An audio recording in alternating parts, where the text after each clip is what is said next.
Uh, a very good morning. I hope you all are staying home and are safe and sound in this time of trial.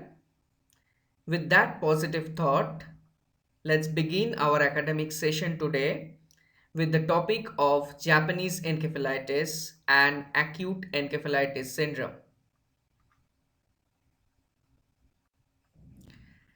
Let's discuss our real life case scenario. When I was in Diamond Harbour Medical College, a 15-year-old boy from Shonarpur came to that college. He has presented with fever for 7 days. Initially, which was low grade, and then gradually it became high grade with chills, as we have got from the history. There was headache. There was 5 episodes of generalized tonic-clonic seizures. But what was important in the negative history is that there was no bleeding, there was no cough, abdominal pain, loose motion, dysuria, any history of travel anywhere. The child was unconscious, and on examination, we did not find any rash anywhere in his body. Uh, let's go to the case definition of this acute encephalitis syndrome. So, if the question comes also, what is AES or acute encephalitis syndrome? This is the answer. That is acute onset of fever, not more than 5 to 7 days duration, along with it change in the mental status with or without the following two things, that is new onset of seizures excluding the febrile seizures. You know what is febrile seizures? It has generally a benign prognosis. It occurs during the bouts of fever in children quite often and is not associated with any post sequelae, but any seizures other than febrile seizures has got some sequelae. The second criteria is other early clinical findings may include irritability, somnolence, abnormal behavior greater than that seen with usual febrile illness. So I repeat, acute onset of fever, not more than 5 to 7 days duration, along with it change in the mental status with or without new onset of seizures and other cerebral findings like irritability, somnolence, or abnormal behavior. Uh, Again, let's go to some again case Vignesh. This is a lady from Assam. She was admitted in North Bengal Medical College. I've seen that patient and see the look. She has got a vacant look. What does that look tells you? Isn't that look vacant? Yes, she was suffering from coma, possibly a case of encephalitis.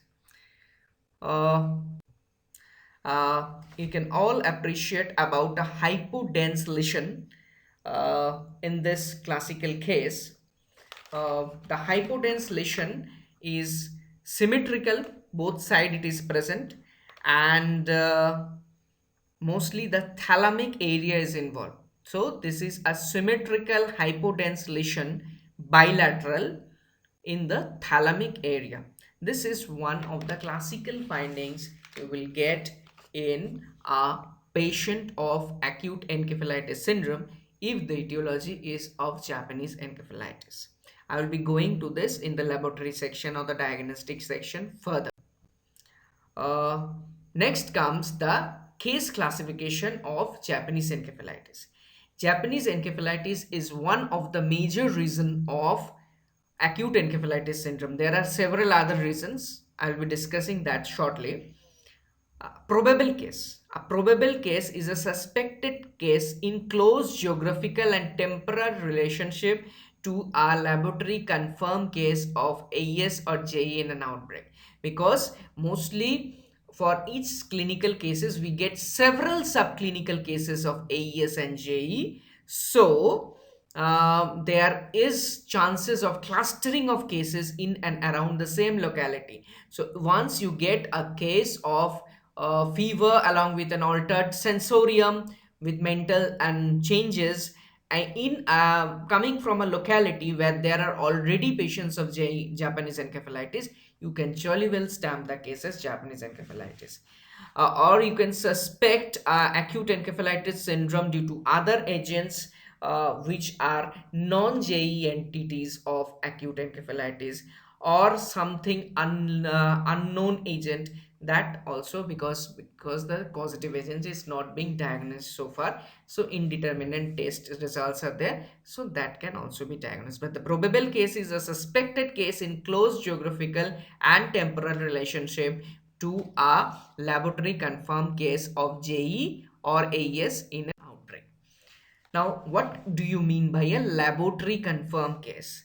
A suspected case with any of the following markers, that is presence of IgM antibody in serum or cerebrospinal fluid to a specific virus, including the Japanese encephalitis virus or enterovirus or any other virus, or specific rise of the IgG antibody titer in a paired serum. How much rise? Four-fold rise within a time span of 10 to 14 days. Virus isolation from the brain tissue, antigen detection by immunofluorescence, and nucleic acid detection by PCR. So this is how the laboratory diagnosis of the confirmed cases of JE takes place. Next come to the, after the question of what is AES, next comes generally a question of what are the differential diagnosis of acute encephalitis syndrome. Once a patient comes to you with an acute encephalitis syndrome, you have to diagnose the cases, and keeping in mind that okay, JE I have to look into, but you have to look after other possible diagnosis of acute encephalitis syndrome. uh, I have just given it according to the etiology. It may be viral, that is Japanese encephalitis, other viral agents like dengue virus, herpes virus, West Nile encephalitis, even enteroviral encephalitis are there. Cerebral malaria is another reason, which is a parasitic one. Amoebic encephalitis is there, which is has a protozoal cause. Cryptococcal meningitis and cryptococcal encephalitis, this is the fungal cause. Even trypanosomiasis causes encephalitis. Spirochetes like syphilitic encephalitis may be there. It may be bacterial like acute tuberculous meningitis, or it may be due to the insult of the brain and the meninges by different toxins and chemicals. So these are the differential diagnosis of acute encephalitis syndrome.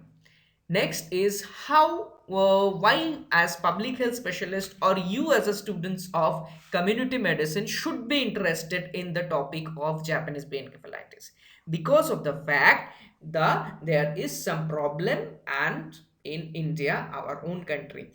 The first case of Japanese encephalitis was reported in India way back in 1955 from Vellore district of Tamil Nadu. Next, a major outbreak of Japanese encephalitis occurred in 1973 from Burdwan district of West Bengal, which is a bordering district of Bankura. Remember that. A major outbreak of Japanese encephalitis was reported from eastern Uttar Pradesh during 2005, resulting in recording of more than 6,000 cases and 1,500 deaths, almost 25% case fatality rate. Since then, JE and AES have been reported in 21 states of the country: Assam, Tripura, Bihar, Jharkhand, Karnataka, Tamil Nadu, Uttar Pradesh, Andhra Pradesh, and West Bengal accounts to about 80% of the total cases in India. Again, as I've already mentions that for any disease to occur, there is a complex interplay of three factors of epidemiological triad in a specific framework of time that will ultimately culminate in the disease process. What are the three components of the triad? That is the agent, the host, and the environment.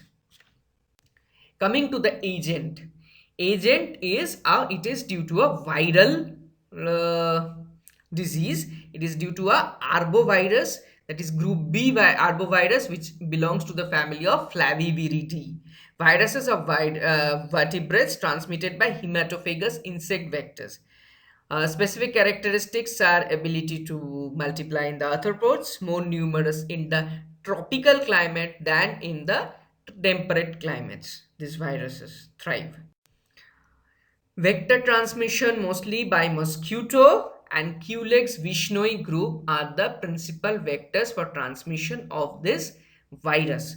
Among the Culex vishnoi group, mostly three genuses are there, that is Culex tritineorhynchus, Culex vishnoi, and Culex pseudovishnoi.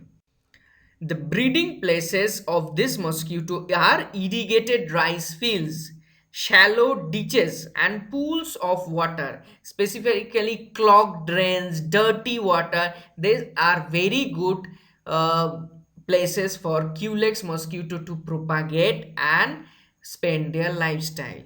Primarily outdoor resting in vegetation, like whenever we talk about Aedes in dengue, they are mostly indoor mosquitoes, or they reside in and around the house of the inhabitants. But Culex is primarily outdoor, and it has a flying range of 1 to 3 kilometers.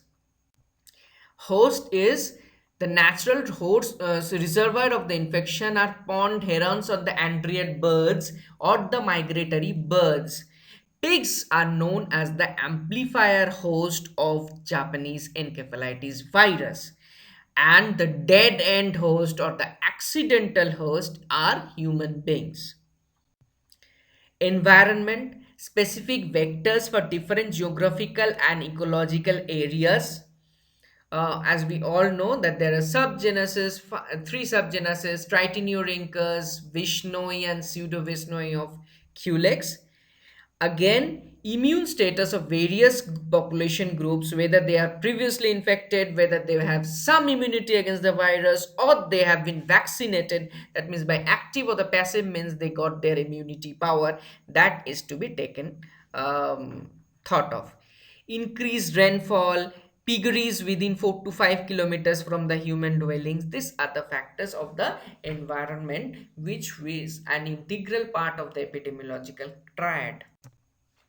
Factors resulting for outbreak: increase in the susceptible population, or the population or the cohort of the population who are non-vaccinated or non-exposed to the Japanese encephalitis. High density of Culex mosquitoes, specifically during in and around the monsoons, or when the paddy season is there, because the paddy fields, those who are from the rural areas, in the paddy fields there is waterlogging. So that's a very good source for Culex to propagate their lifestyles. So presence of amplifying hosts like pigs, water birds, that is also a contributing factor. And as I've already mentioned, that is the paddy cultivation season.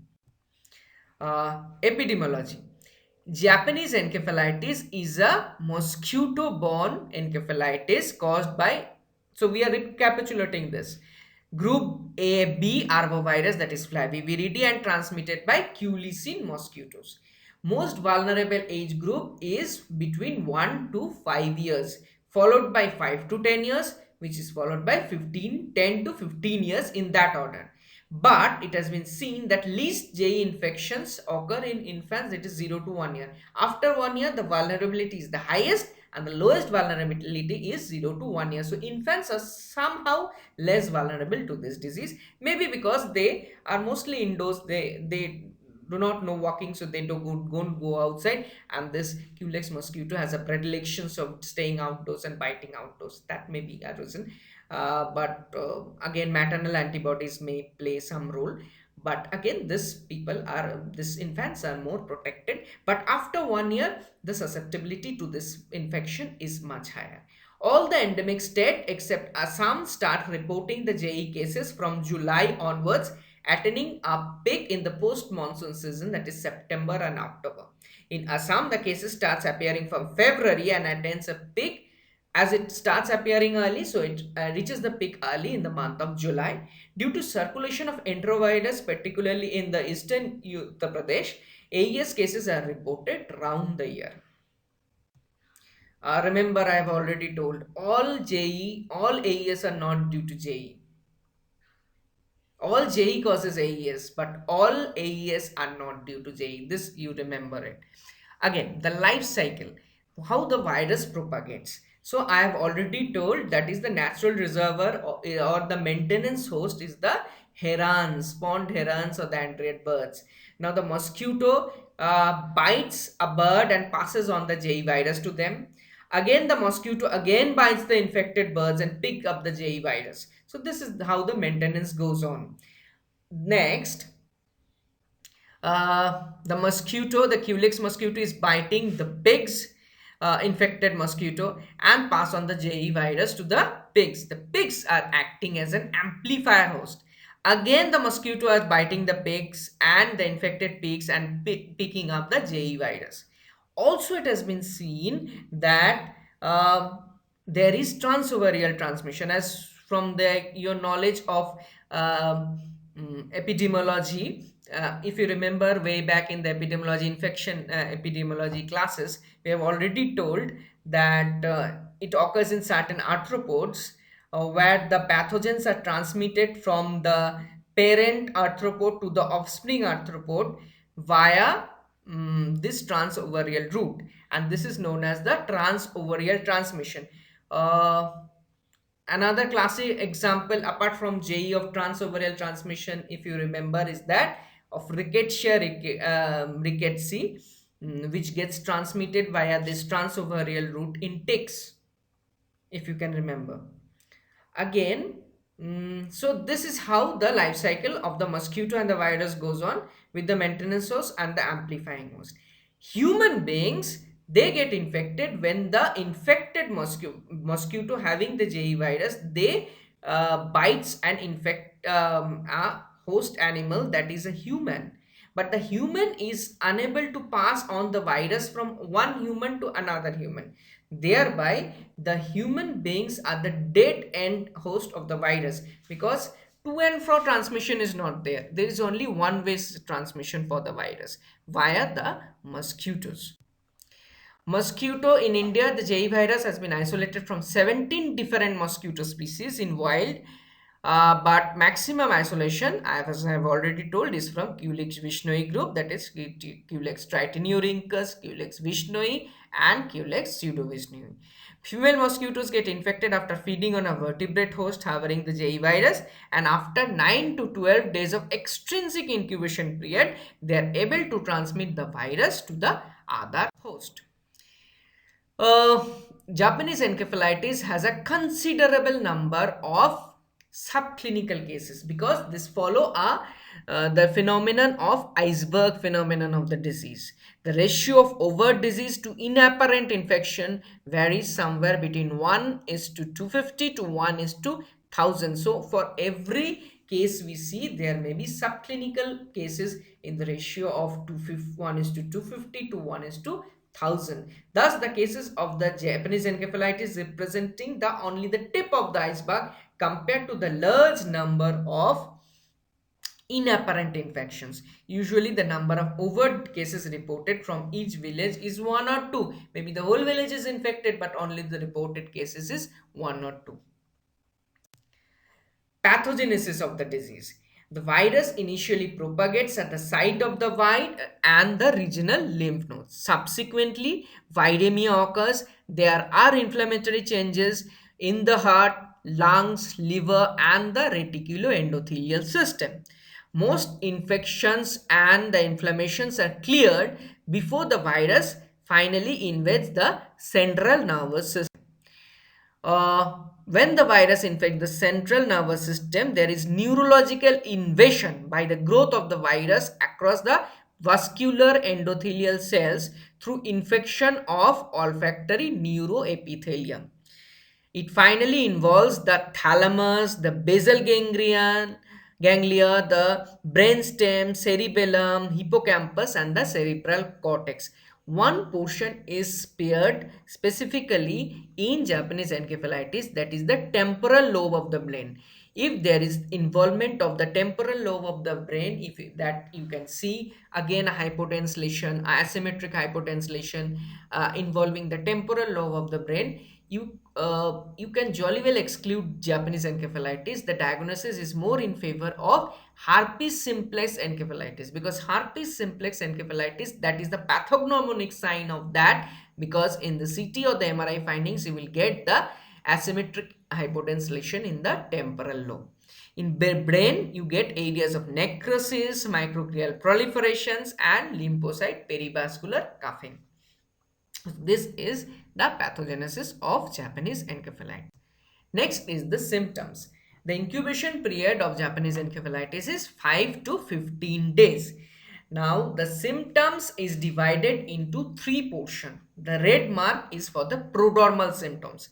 Prodromal symptoms are fever, headache, nausea, vomiting, myalgia. As we all know, in AES, the case definition, remember, that is the first criteria is the criteria of fever for 5 to 7 days. So fever is the one of the major symptoms of the prodromal phase. Next comes, now the next important criteria was the neurological criteria. So that comes of the next stage of the disease, that is the acute encephalitis stage. Here the mostly the symptoms are due to the involvement of the virus involving the central nervous system. That is, there is altered mental status, seizures are present, there is headache, there is meningismus, tremor or involuntary movement may be there. At a point of time, the patient may pass into coma, there may be mutism. This follows, the second stage is followed by the third stage. The third stage is known as the late stage and the sequelae, which is depicted in green color here. Here, after about 2 weeks time, the fever subsides, but the extrapyramidal symptom starts developing in this third stage of the disease. The signs there, as there is involvement of the brain and the meninges and the encephalitis and the features of the encephalitis and the various neurological signs you can elicit. There may be generalized weakness, hypertonia, hyperreflexia. Papilledema is there in about 1/10 of the cases. In 1/3 of the cases, you get cranial nerve involvement for disconjugate gaze. I guess all of you remember what is a disconjugate gaze, and this is also very non-specific in the sense that disconjugate gaze can be due to various etiologies, starting from the brainstem to the paralysis of the extraocular muscles. You can get disconjugate gaze in many things, but here also you can get disconjugate gaze in Japanese encephalitis. Also, there may be some cranial nerve palsies, there may be some extrapyramidal signs, which is very common here, like masked faces, tremor, rigidity, choriothetoid movements. There may be loss of bowel and bladder. Bowel and bladder loss may be there because the autonomic nervous system may get affected by Japanese encephalitis. Mortality is quite high, like about 1 in 4 children die in Japanese encephalitis. Among those who survive, about 30 to 40% suffer from different impairment and disability, starting from mental and physical impairment. A very good morning. I hope you all are staying home and are safe and sound in this time of trial. With that positive thought, let's begin our academic session today with the topic of Japanese encephalitis and acute encephalitis syndrome.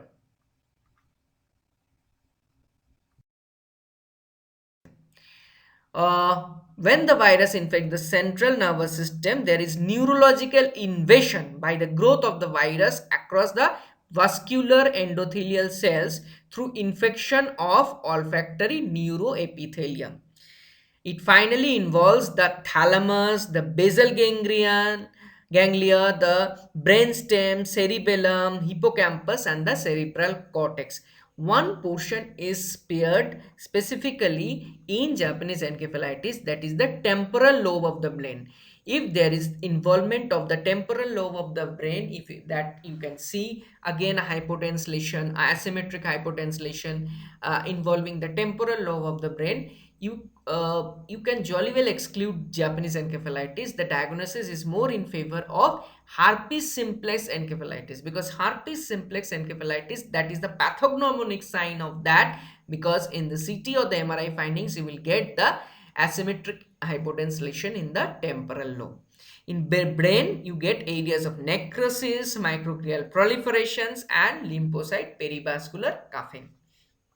This is the pathogenesis of Japanese encephalitis.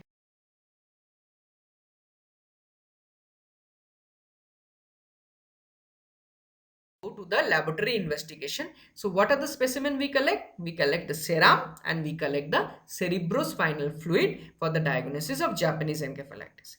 Blood sample should be collected from suspected JE cases within 4 days from the onset of illness, because we know that is blood samples are collected for checking the viremia or the viral antigens.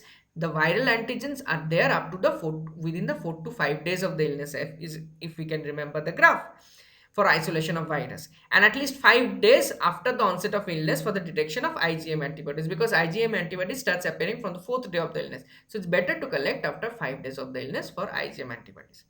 For IgG antibodies, we know that a convalescent paired serum is required. So you detect the IgG level which starts appearing from the 5th day of the illness. You take a sample of IgG and also you take a sample again in the convalescent serum about 10 to 14 days after that. If there is fourfold rise in the IgG titer, that is diagnostic of Japanese encephalitis. But remember, for blood or CSF, whenever you collect it, you maintain the cold chain and you maintain the temperature in a labeled way. You send it to the Department of Microbiology. For Bakura, the cases that can well be deported to the Department of Microbiology in Bakura Shambhalani Medical College, which is equipped enough to test for Japanese encephalitis outbreak. Now, what do you mean by a laboratory confirmed case? A suspected case with any of the following markers, that is presence of IgM antibody in serum or cerebrospinal fluid to a specific virus, including the Japanese encephalitis virus or enterovirus or any other virus, or specific rise of the IgG antibody titer in a paired serum. Mosquito in India, the JE virus has been isolated from 17 different mosquito species in wild, but maximum isolation, as I have already told, is from Culex vishnoi group, that is Culex tritineurincus, Culex vishnoi, and Culex pseudovishnoi. Female mosquitoes get infected after feeding on a vertebrate host harboring the JE virus, and after 9 surveillance. The supportive criteria are the signs and symptoms of focal neurological deficit, which you examine from the endemic area, endemic districts in the JE season, that is the post-monsoon season, with CSF features consistent with viral encephalitis, that is the CSF which shows increased lymphocytic infiltration with normal sodium and the glucose level, with a normal metabolic profile, because we have to rule about dyselectrolytemia here. So with a normal metabolic profile, there is a suspected, we can get the information that it may be a J. So what, when we confirm the suspected case, we send the blood and the CSF specimen. So if there is Japanese encephalitis specific IgM in the CSF, or a fold rise in the IgG titer, or detection of the viral antigen or genome in the tissue or in the body fluids, that is the CSF or the serum, then the case is confirmed as JE. So whenever you diagnose a JE, when you are in a PHC as a medical officer, you have to maintain these 10 steps for management of the case of Japanese encephalitis or any cases of acute encephalitis syndrome. First two steps are generally the ABC, that is maintenance of airway, breathing and circulation. You have to ensure that. You have to control the convulsions and the intracranial pressures. For convulsions, you can give injection phenytoin. For controlling the intracranial pressure, you can give injection mannitol. This, both of them are available in the peripheral level only. You have to control the temperature, give paracetamol, give, in fact, IV paracetamol also you can give. You have to check for fluid and electrolyte imbalance, you have to correct them. nutrition and the calorie maintenance should be there, because mostly these patients, when they come in a stupor or they may come in a coma. So you have to arrange for their adequate nutrition by nasogastric feeding or any other mode. You have to give general management to the patient, specific treatment of any cause. If there is associated septicemia or anything else you diagnose, you have to treat it. You have to send the samples, you have to label them, you have to send it in, maintaining the reverse cold chain in the designated laboratories. This is also your responsibility to do so. And you have to report the case. You have to report the case through the IDSP portal to the deputy to CMH of the district. And finally, when the patient recovers, you have to look for the rehabilitation, the physical, the mental, social, psychological, every rehabilitation you have to give to the patient, because this disease has got sequelae. This disease is associated with more morbidities, due to different factors affecting the neurological system. So you have to delicately take care of these cases. Next is ICMR and NHANES has shown that non-JE AES are also there, like scrap typhus, enterovirus, dengue, etc., West Nile fever, which I've already mentioned. For them, you can try for doxycycline. Doxycycline is recommended for all age group. Uh, in children, doxycycline syrup is not available, so azithromycin is an alternative. uh, for those medical officers who are in the community level or posted in the PHC or the BPHC, they have to control the fever, like sponging by paracetamol, give injection phenytoin to control the convulsions. If there is the following danger signs like fever with lethargy, unconsciousness, convulsions, uh, paralysis, rash, hepatosplenomegaly, then you can, after giving the proper treatment, you can refer the patients to the nearest first referral unit, that is the state general hospital or the district hospital or the subdivisional hospital. You can refer there. They will take care of the IV lines, they will give IV fluids, they will correct the hypoglycemia, hypoxemia, they will look for convulsions, give IV mannitol, they will catheterize the patient, um, and maintain the intake output chart. If the condition of the patient further deteriorates and there is shock, hypotension, 3D fever pulse, and there is a need for ventilation, then those patients can be referred to the tertiary referral center. But before referring to the patient, you have to remember this is the step of the referral. Before transferring the cases, all the available treatment as per the protocol which I have shown is to be given. Referral chain to be strictly maintained, that is from PHC to the first referral unit, from first referral unit to the uh, tertiary level or the medical college hospital, keeping in view that in the referral slip you have need to mention that what are the treatment you have given, the specified treatment as per that level of healthcare you have to give, and you can only refer when that danger sign arise. So you have to remember the specific treatment as per the tier of healthcare where you are, and also the danger signs, because only then you can refer. The time, because of the fact that time consuming in transportation itself is a major cause of high mortality in this disease of Japanese encephalitis, because we all read that it is associated with high mortality and morbidity. You have to, after the in the end sequel stage, you have to go for physiotherapy, refer to the child to the PMR department, physical medicine and rehabilitation, the pediatric neurologist, orthopedic surgeon, psychologist, where consultation may be required. There may be very prosthesis and orthosis supports and artificial appliances to make this life of this child a little bit easier. You have to rehabilitate that, keeping in mind outbreak. Now, what do you mean by a laboratory confirmed case?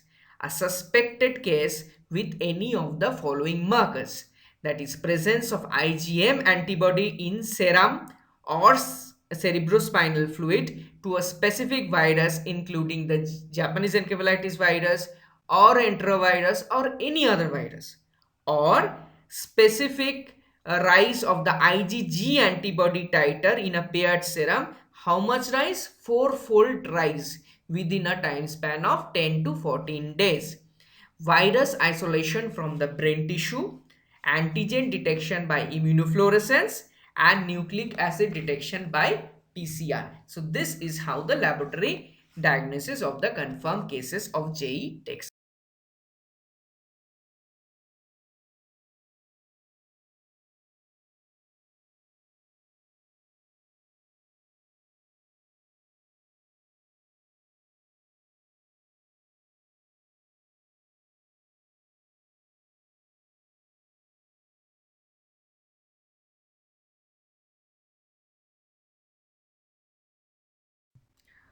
uh, for those medical officers who are in the community level or posted in the PHC or the BPHC, they have to control the fever, like sponging by paracetamol, give injection phenytoin to control the convulsions. If there is the following danger signs like fever with lethargy, unconsciousness, convulsions,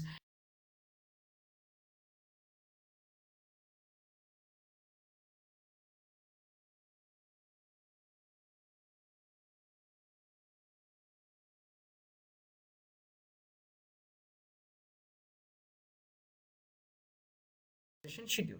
So JE vaccine is a live attenuated viral vaccine. It is freeze dried and thereby it needs to be reconstituted. For JE vaccine, the reconstituted fluid is phosphate buffer solution, and within 2 hours of reconstitution, it needs to be used. There is a vaccine vial monitor also present in the vaccine. The dose is zero point 0.5 ml, two doses subcutaneous. When the two doses is given, the first dose along with the measles vaccine, that is 9 months of age, and the second one in 16 to 24 months. It is given in the left upper arm. Measles is given in the right upper arm, JE is given in the left upper arm. It is stored and transport at 2 to 8 degrees centigrade. This is the JE vaccine and this is the diluent of the JE vaccine. The vaccination strategy for uh, that was the JE vaccine for routine immunization. For vaccination strategy of the community, what we have is that for all children 1 to 15 years of age group, they have to be given one single dose of JE vaccine, that is SA 1414-2 strain. Again, the reconstituted by the same phosphate buffer solution. Again, subcutaneous injection, left upper arm, single dose, zero point 0.5 ml, subcutaneous to be given. And there is a finger marking after you give the vaccine to the child in the left thumb. And it is done in a campaign mode from village to village, ward to ward. Mostly it is done in the school for the children, because 1 to 15 years makes, from 5 year onwards the children go to the school, so you can get the children in the school. For the school dropout and the children within 1 to 6 years, you can get them in the ICDS center. So whether in the school or in the ICDS center, you have to catch hold of them, and during the campaign phase you have to vaccinate all the children between 1 to 15 years of age. For vaccine safety, auto-disable syringe is being provided, and disposable syringe for dilution of the vaccine, that is also being provided. For any adverse effects, you have to follow the guidelines of Government of India. For adverse effects following vaccination, there will be a separate class in the vaccination practical classes. We will be dealing with that. So to sum up, there are many cases of AES of varied etiology, relevant history to be collected, thorough examination to be done, an appropriate test by drawing samples of blood and CSF to be done in the right time. There is increased mortality and morbidity, so you have to follow the management as per the national guideline. Reporting of the each and every cases is very important, and for prevention and the control, vaccination, proper vaccination, both in the campaign mode as well as in the routine immunization schedule to be followed, and vector control by indoor residual spray, as well as the um, fogging, ultra low volume fogging, that to be followed as per the government guideline. You have to, after the in the end sequel stage, you have to go for physiotherapy, refer to the child to the PMR department, physical medicine and rehabilitation, the pediatric neurologist, orthopedic surgeon,